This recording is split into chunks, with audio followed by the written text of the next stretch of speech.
오늘 이 시간에는 헤세드 사랑이라는 제목으로 말씀을 전하도록 하겠습니다.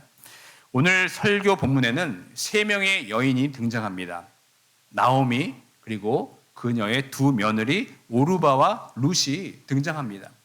이제 모압 지방을 떠나서 베들레헴으로 돌아오는 여정 속에서 오고 간 이들의 대화가 바로 오늘 우리가 살펴볼 말씀입니다.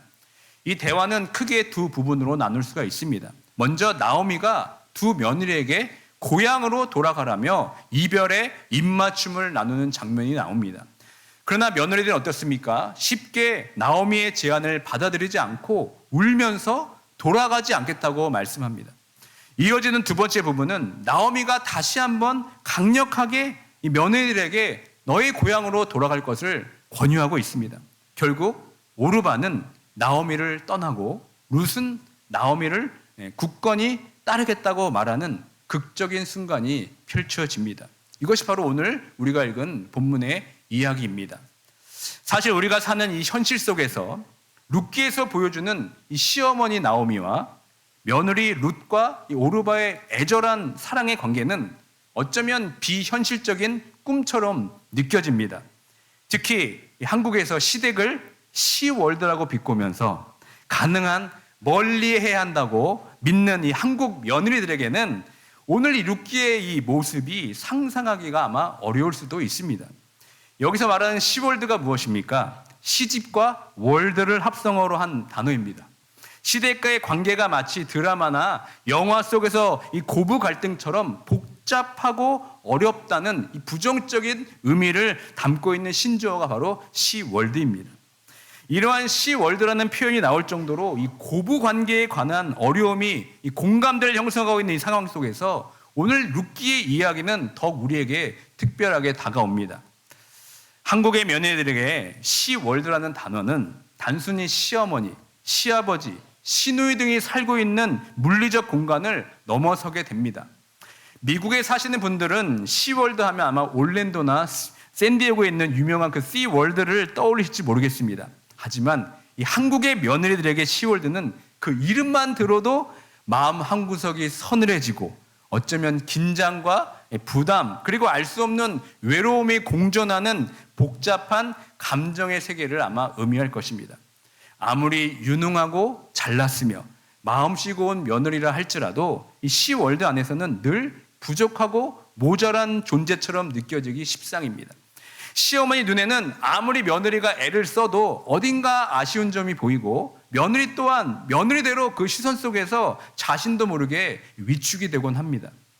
그러니까 사랑과 정으로 엮여야 할 관계임에도 불구하고 때로는 이해할 수 없는 갈등과 마음의 상처만 남는 것이 바로 이 시월드의 현실이 아닌가 생각이 듭니다.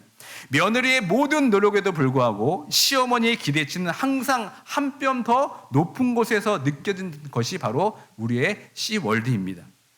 오늘 본문을 준비하면서 제가 그렇다면 이 시월드의 세계가 한국 사회에만 있는 현상인지 아니면 우리가 살고 있는 이 미국에도 이와 같은 문제가 있는지 제가 궁금해서 한번 살펴보았습니다. 여러분 어떠실 것 같으십니까?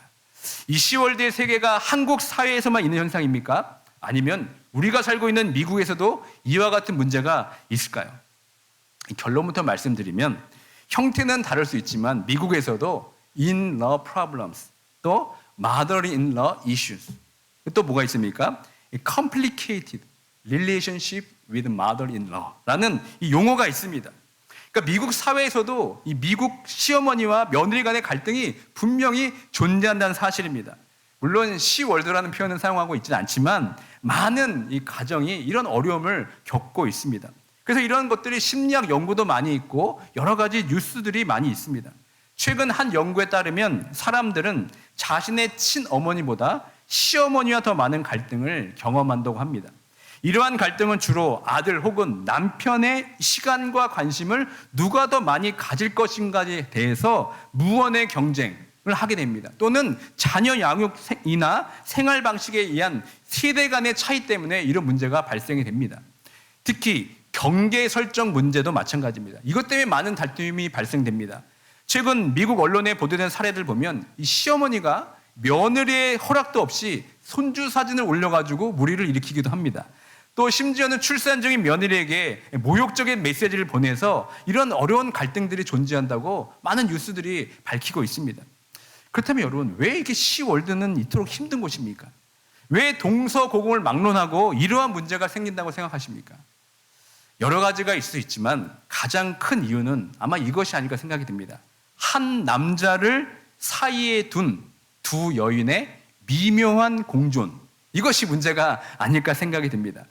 내 배 아파서 낳아 기른 사랑하는 아들, 그리고 자신의 인생을 걸고 그 남자를 선택한 아내, 이 둘 사이에 펼쳐 이 사랑의 줄다리기로 정말로 며느리와 시어머니의 아주 힘겨운 싸움이 있는 것입니다. 세상 그 무엇보다 귀한 아들이 다른 여인의 남편이 되는 순간 어머니는 아들을 향한 자신의 사랑을 며느리와 나눠야 하는 복잡한 감정을 마주하게 됩니다. 또 며느리 또한 자신에게 가장 소중한 남편이 어머니의 아들이라는 사실 앞에서 때로는 시어머니의 그림자 속에서 자신을 잃은 듯한 느낌을 받기도 합니다. 이처럼 한 남자를 향한 두 여인의 각기 다른 종류의 사랑과 기대가 부딪히게 되면서 이 시월드는 때로는 미묘한 긴장감으로 가득 찬 공간이 될 수밖에 없습니다. 그런데 오늘 본문에 보여주는 나오미와 이 두 며느리 오르바와 룻의 관계는 우리가 흔히 경험하고 있는 시월드의 현실과는 사뭇 다른 모습을 보여주고 있습니다. 나오미가 고향 베들레헴으로 돌아갈 것을 결심하고 며느리에게 헤어지자고 말했을 때 이 시월드에서 사는 며느리들이라면 어떻게 대답하겠습니까? 야, 드디어 끝이 나는구나. 이게 진짜 마지막이구나 하면서 아마 손을 흔들면서 헤어질지도 모르겠습니다. 그런데 오늘 성경에서 보여주는 그들의 모습은 어떻습니까? 마치 사랑하는 연인들이 헤어질 때처럼 서로 소리내어서 울부짖고 있습니다. 이 깊은 슬픔은 단순히 시어머니와 며느리라는 관계를 넘어선 진실하고 애틋한 정을 우리에게 보여줍니다. 특히 주목할 것은 나오미가 11절과 13절에 걸쳐서 이 세 절에 걸쳐서 두 며느리를 어떻게 부릅니까? 내 딸아, 내 딸아, 내 딸아, 이렇게 세 번이나 부릅니다. 이 반복된 호칭은 나오미가 두 며느리를 단순히 며느리가 아닌 자신의 친딸처럼 깊이 사랑하고 있음을 우리에게 보여주고 있습니다. 더 나아가 나오미는 결정적으로 두 며느리를 이렇게 축복합니다. 다 함께 룻기 1장 8절의 말씀을 함께 읽겠습니다. 나오미가 두 며느리에게 이르되 너희는 각기 너희 어머니의 집으로 돌아가라. 너희가 죽은 자들과 나를 선대한 것 같이 여호와께서 너희를 선대하시기를 원하면. 아멘. 나오미가 며느리들에게 한 이 축복의 말씀 속에서 우리는 나오미의 진정한 사랑과 어떤 이타적인 마음을 분명히 엿볼 수가 있습니다. 그녀는 며느리들이 자신과 함께 고난의 길을 걷기보다는 각자의 친정으로 돌아가서 새로운 삶을 시작하고 하나님의 은혜와 선대하심을 받기를 진심으로 바라고 있습니다. 이처럼 나오미와 두 며느리 사이에는 우리가 흔히 경험하는 일반적인 시월드에서 찾아보기 힘든 깊은 사랑과 희생적인 배려가 존재했습니다. 특별히 여기서 나오미는 며느리들에게 너희는 각자 누구의 집으로 돌아가라고 말씀하고 있습니까? 어머니의 집으로 돌아가라, 이렇게 말합니다. 그렇다면 여러분, 이 어머니의 집은 무엇을 의미합니까? 구약 성경에서 남편을 잃은 과부들은 대개 아버지의 집으로 돌아간다, 이렇게 성경은 표현합니다. 다 함께 창세기 38장 11절의 말씀을 함께 읽겠습니다. 유다가 그의 며느리 다말에게 이르되 내 아들 셀라가 장성하기를 기다려라 하고 다말에게 그의 아버지 집에 들어가서 수절하고 있으라 하니라. 다말이 가서 그의 아버지 집에 있으니라. 이 구절을 통해 당시 사회에서 남편을 잃은 과부의 사회적 위치와 관습을 엿볼 수가 있습니다. 고대 근동 사회에서 남편을 잃은 과부가 경제적으로 취약했으며 친정인 아버지의 집이 그녀의 생존과 보호, 그리고 재혼을 위한 사회적, 경제적, 문화적 기반을 제공하는 중요한 장소임을 우리에게 분명히 보여주고 있습니다. 그런데 오늘 본문에 나오는 나오미는 지금 누구의 집으로 가라고 말씀하고 있습니까? 바로 어머니의 집으로 가라고 며느리에게 말하고 있습니다. 그러니까 구약 성경에서 어머니의 집으로 간다는 표현은 실제로 매우 드물게 등장합니다. 아가서에 그리고 창세기에 한 번씩 등장하고 바로 오늘 룻기에서 등장합니다. 흥미롭게도 이 세 구절의 용례를 자세히 살펴보면 어머니의 집은 단순히 거주지를 넘어서 결혼과 관련된 논의를 하고 미래의 결혼의 계획을 정하는 장소로 사용되고 있음을 확인할 수 있습니다. 그러므로 나오미가 어머니의 집으로 돌아가라고 권면한 것은 이 나오미의 말이 단순한 인사치레가 아닙니다. 당시 사회적 관습을 뛰어넘는 아주 특별하고 깊은 사랑의 표현인 것입니다. 며느리들에게 더 이상 자신에게 얽매이지 말고 좋은 배우자를 만나서 새롭게 가정을 꾸려서 인생을 새 출발하라는 뜻입니다. 사실 나오미는 모든 것을 잃고 텅 빈 삶을 살아가고 있습니다. 그녀에게 남은 것이라곤 두 며느리밖에 없습니다. 이방 땅에서 홀로 된 나오미는 늙고 가난해서 미래를 기대할 만한 어떠한 소망도 없었습니다. 당시 사회는 농경과 목축을 기반으로 하는 남성 노동력 중심의 사회였기 때문에 더더욱 그렇습니다. 남편이 없다는 상실감도 큰 문제지만 실제로 먹고 사는 것 자체가 불가능한 것이 더 심각한 문제였습니다. 그 시대에 남편이 없다는 것은 사회적으로나 경제적으로나 어떤 보호도 받지 못한다는 의미가 됩니다. 말 그대로 사회에서 가장 큰 약자가 바로 나오미였습니다. 그럼에도 불구하고 그녀가 유일하게 살아갈 수 있는 신랄 같은 길이 있다면 그것이 바로 두 며느리였습니다. 젊은 두 며느리의 봉양을 받으면서 연명할 수가 있었습니다. 하지만 나오미는 두 며느리를 자신의 딸처럼 깊이 사랑했기 때문에 스스로 살 길을 찾아 떠날 것을 말합니다. 두 며느리는 나오미의 이러한 사랑을 잘 알고 있기 때문에 자신들이 없으면 그녀의 삶이 더욱 막막해질 것을 알겠기 때문에 소리내어 울면서 지금 그것만은 안 된다고 지금 애원하고 있습니다. 여기서 나오미의 사랑은 단순히 헤어짐을 통해서 그걸 넘어서서 진정한 축복으로 우리에게 보여주고 있습니다. 그 근거가 무엇입니까? 방금 우리가 위에서 읽었듯이 1장 8절에 보시면 나오미는 그의 며느리들에게 어떻게 말합니까? 여호와께서 너희를 선대하기를 원한다. 너희가 죽은 자들과 나를 선대한 것 같이 여호와께서 너희를 선대하시기를 원하며 라고 축복을 빌어주고 있습니다. 여기서 우리가 주목해야 할 단어가 바로 선대라는 단어입니다. 이 단어는 히브리어로 헤세드라고 합니다. 성경에서 가장 중요하고 깊은 의미를 담고 있는 신학적 용어가 바로 이 헤세드라는 단어입니다. 헤세드는 한글 개역 개정에서 자비, 인자, 선함, 은혜, 국률, 인애 등으로 다양하게 번역이 됩니다. 이처럼 여러 단어로 번역될 수밖에 없는 것은 헤세드가 단순히 한 가지 혹은 두 가지의 의미를 넘어서 다채롭고 깊은 신학적 함의를 지니고 있기 때문에 그렇습니다. 이 헤세드라는 단어는 구약 성경 전체에 걸쳐서 아주 중요하게 사용되는데 특별히 룻기에서 가장 핵심적인 주제의 단어를 뽑으라면 바로 이 헤세드라는 단어인 겁니다. 근데 놀랍게도 바로 이 헤세드 단어가 나오미의 입을 통하여서 두 며느리에게 지금 전달되는 축복으로 가장 먼저 등장한다는 사실입니다. 헤세드가 워낙 다층적인 의미를 담고 있어서 이 문장을 한 문장으로 정의하기가 어렵습니다. 하지만 이 헤세드의 깊은 뜻을 연구한 학자들은 이렇게 정의합니다. 바로 이것입니다. 약한 자가 공공에 처해 있을지라도 강한 자가 그럴 의무가 없었음에도 불구하고 자발적으로 보이는 언약적 충성, 이렇게 정의합니다. 그러니까 다시 말해 힘 있는 자가 공경에 처한 약한 자에게 보이는 자발적인 사랑과 헌신이 바로 헤세드라는 뜻입니다. 그렇다면 나오미는 왜 두 며느리들에게 이 헤세드의 복을 빌어주고 있는 것입니까? 그것은 바로 먼저 며느리들이 지금까지 죽은 남편들과 시어머니인 자신을 선대했기 때문에 그렇습니다. 다시 말해 철저한 약자였던 나오미를 두 며느리가 먼저 헤세드의 마음으로 깊은 사랑으로 섬겨주었기 때문에 가능한 겁니다. 그래서 나오미는 자신이 받은 그 선대 곧 헤세드의 사랑을 이제 여호와의 더 크고 완전한 헤세드로 갚아주시기를 위해서 두 며느리를 위해 간절히 기도하고 있는 겁니다. 이처럼 나오미와 두 며느리의 관계는 헤세드로 맺어진 아주 굳어진 관계였습니다. 이들은 서로에게 자신의 모든 것을 아낌없이 주며 사랑했습니다.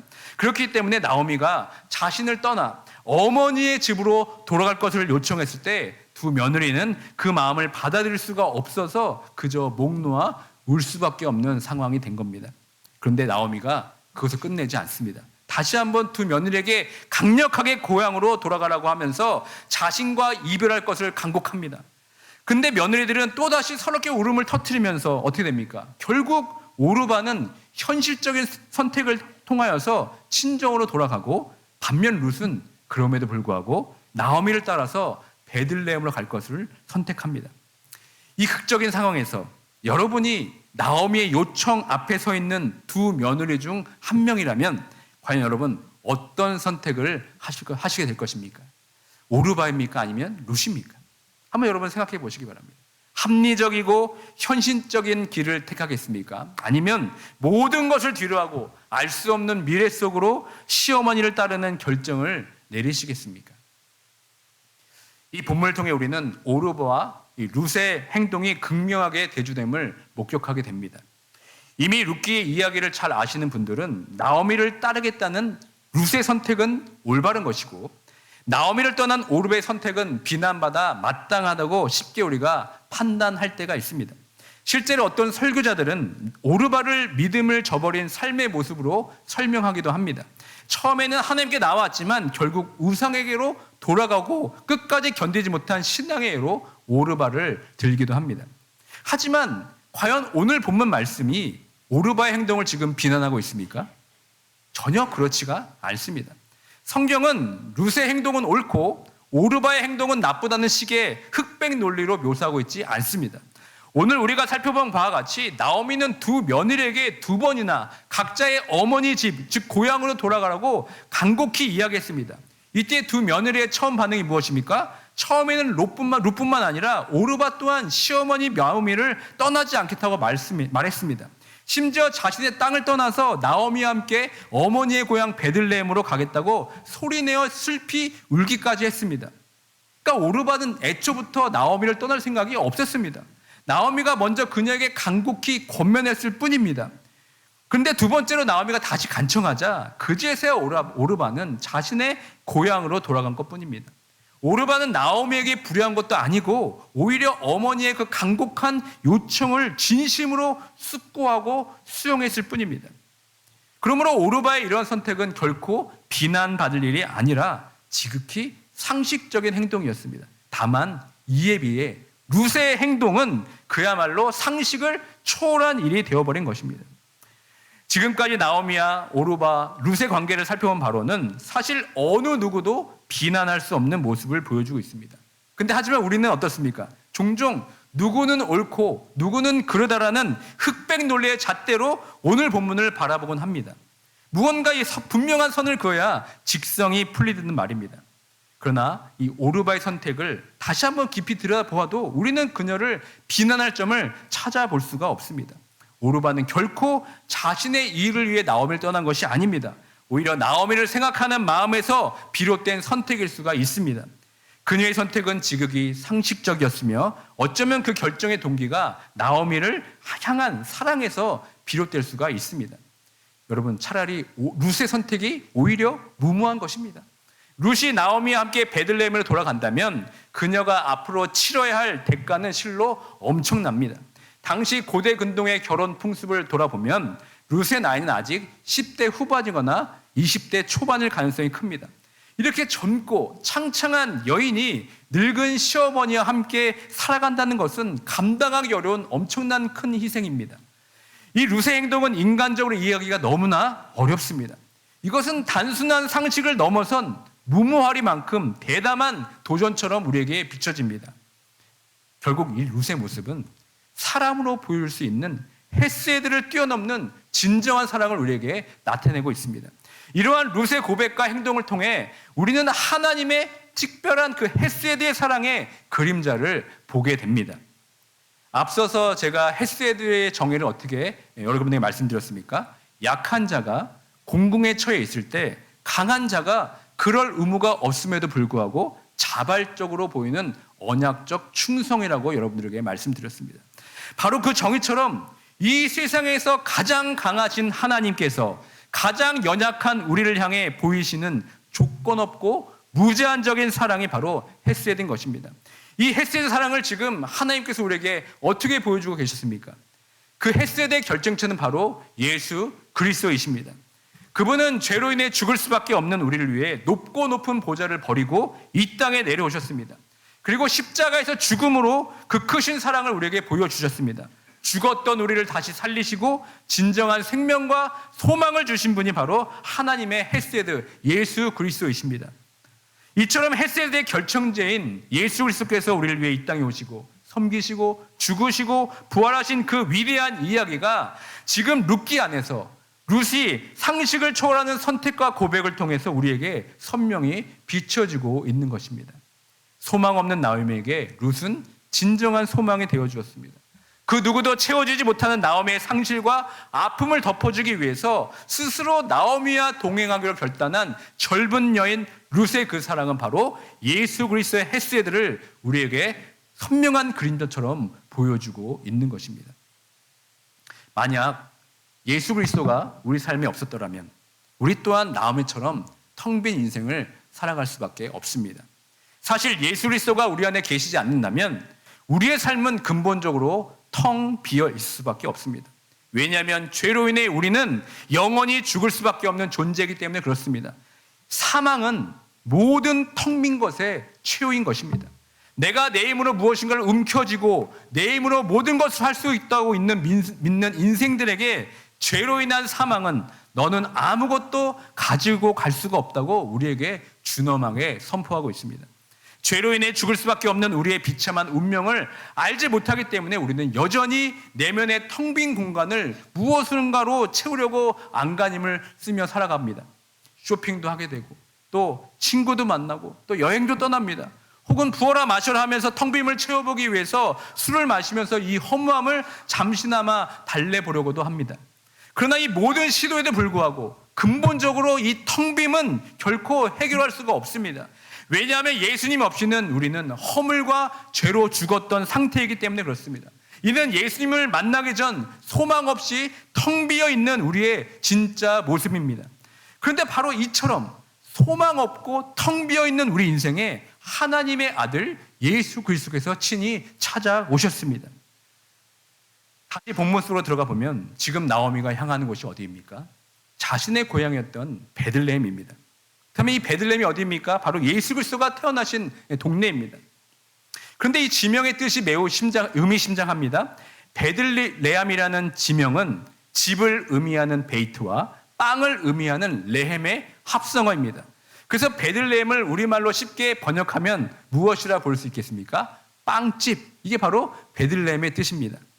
우리는 지난주에 나오미가 또 그의 가족들이 이 베들레헴을 떠난 이유가 무엇이라 이야기했습니까? 그 땅에 흉년이 들었기 때문에 떠났음을 우리가 나누었습니다. 다시 말해 빵집으로 비유한다면 빵집에 빵이 없어서 그것을 떠난 것뿐입니다. 그러니까 빵집에 빵이 없는데 그 빵이 없는 빵집을 떠나는 것은 누구의 잘못이라고 말할 수가 없습니다. 아니 빵이 없는 빵집에 남아있어야 한다고 말하는 것이 여러분 오히려 몰상식한 것입니다. 이처럼 우리의 육신의 배고픔을 빵이 채우듯이 우리의 영혼의 텅 빔을 채우기 위해서는 무엇보다 하나님의 말씀이 필요합니다. 하나님의 말씀이 풍성한 빵집에 와서 살아계신 하나님의 말씀을 먹어야 우리가 살아가는 것입니다. 여러분들은 왜 사람들이 교회를 떠난다고 생각하십니까? 이에 대해 여러 가지 평가와 분석을 우리가 내릴 수 있습니다. 그러나 가장 근본적인 문제는 여러분 빵집에 빵이 없는 것처럼 우리의 영과 육을 살리는 하나님의 그 살아있는 말씀이 부재하기 때문에 교회를 떠나는 것입니다. 지금 주변에 소위 가나안 성도, 다시 말해 안나가 성도, 또 플로팅 성도, 교회에 등록하지 않고 둥둥 떠있는 이 플로팅 성도가 정착하지 못하고 교회에 떠다닌 이유가 무엇이라고 생각하십니까? 교회에서 말씀 없이 다른 것들로 채움을 받으려는 그들의 신앙의 모습도 문제지만 무엇보다 그들의 영혼의 텅 빔을 채워주는 살아계신 하나의 말씀이 없기 때문은 아닙니까? 간판에 빵집이라고 불이 켜있긴 하지만 막상 빵을 찾으러 온 사람들에게 영혼을 채워줄 빵을 내어주기 못하기 때문에 그들이 떠나는 것은 아닙니까? 그렇다면 우리 한인제일장로교회는 어떻습니까? 하나님께서 이 교회의 주인 되어주시고 하나님께서 세우신 이 말씀의 빵집인 한인제일장로교회에 과연 하나님의 그 생명의 빵이 풍성하게 준비되어 있고 공급되고 있습니까? 더 나아가 우리 성도 한 사람 한 사람 어떻습니까? 우리 각자도 하나님의 빵집이라고 불리는 존재가 아닙니까? 성경은 성도 한 사람 한 사람이 하나님의 성전, 그리스도의 몸의 지체라고 가리키고 있습니다. 또한 우리는 살아있는 돌, 영적인 집으로 세워져 가야 한다고 말씀하고 있습니다.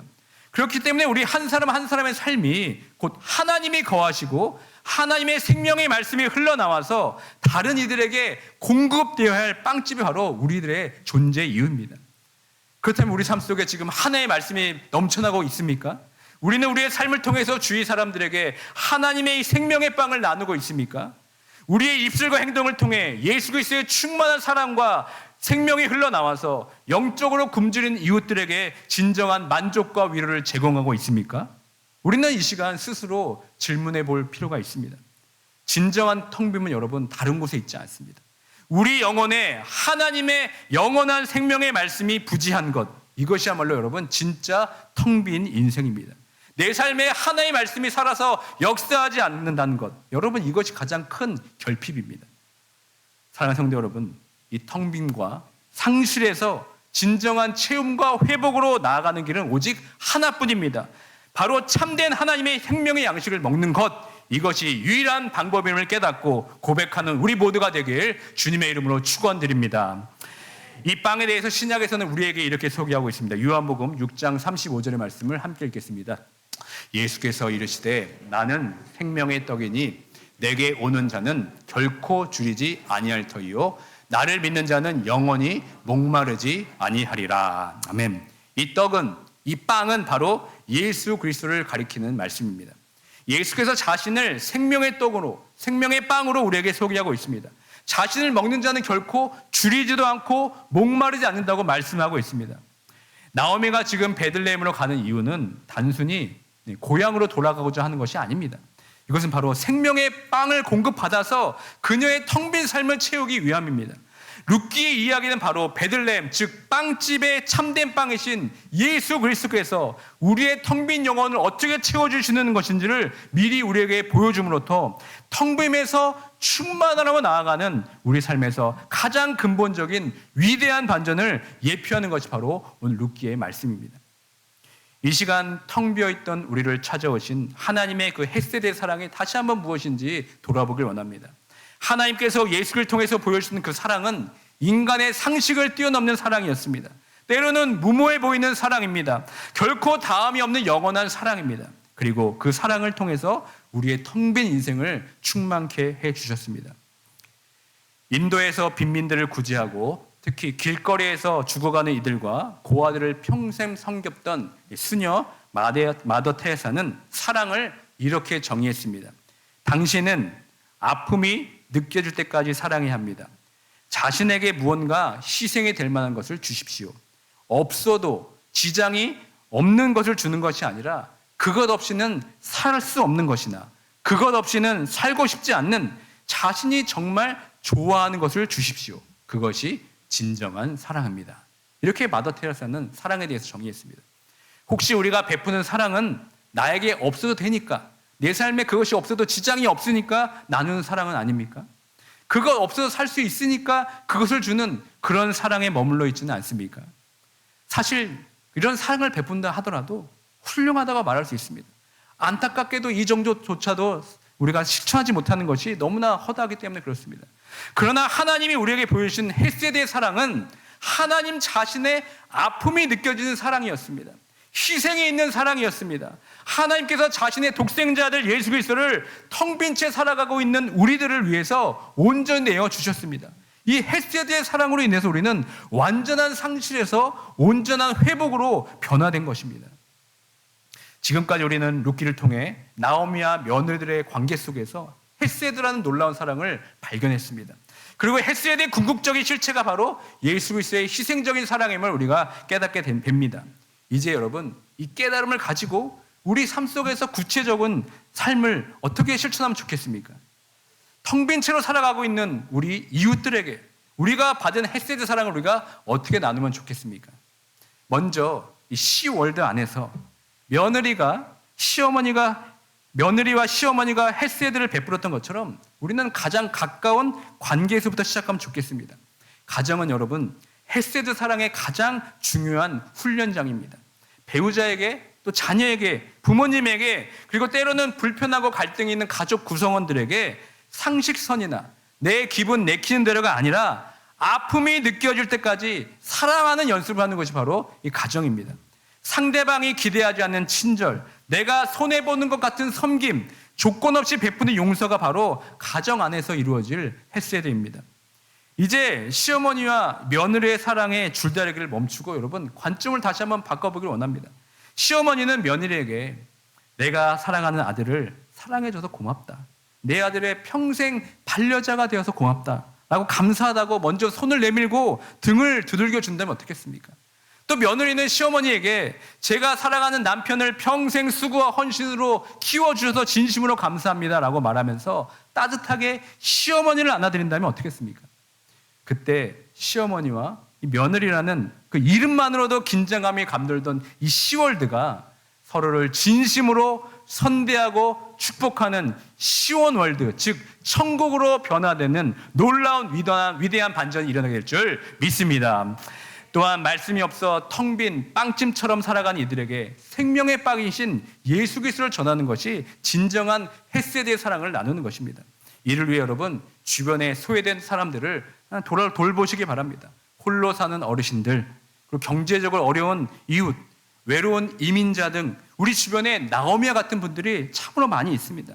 함께 그들과 함께 모여서 한 끼 식사를 나누거나 따뜻한 안부 전화 한 통, 작은 도움의 손길이 그들에게는 여러분 큰 헤세드가 될 수가 있습니다. 또한 단순히 물질적 도움을 넘어서 그들의 영혼이 무엇으로 허기에 있는지 우리 헤아려 보시길 바랍니다. 삶의 의미를 잃고 방황하는 친구들에게, 또 절망 가운데 있는 직장 동료들에게 예수 그리스도의 그 사랑, 소망을 증거할 수 있는 기회를 여러분 구하시길 바랍니다. 마지막으로 루시 자신의 안락함과 미래를 내려놓고 나오미를 따르던 것처럼 우리의 희생이 따르는 사랑을 우리가 실천해야 됩니다. 마더 테레사가 말했듯이 나에게 없어도 지장이 없는 것을 주는 것을 넘어설 때 그것이 바로 진정한 사랑의 능력으로 나타나게 됩니다. 여러분 시간과 재정을 기꺼이 사용하시길 바랍니다.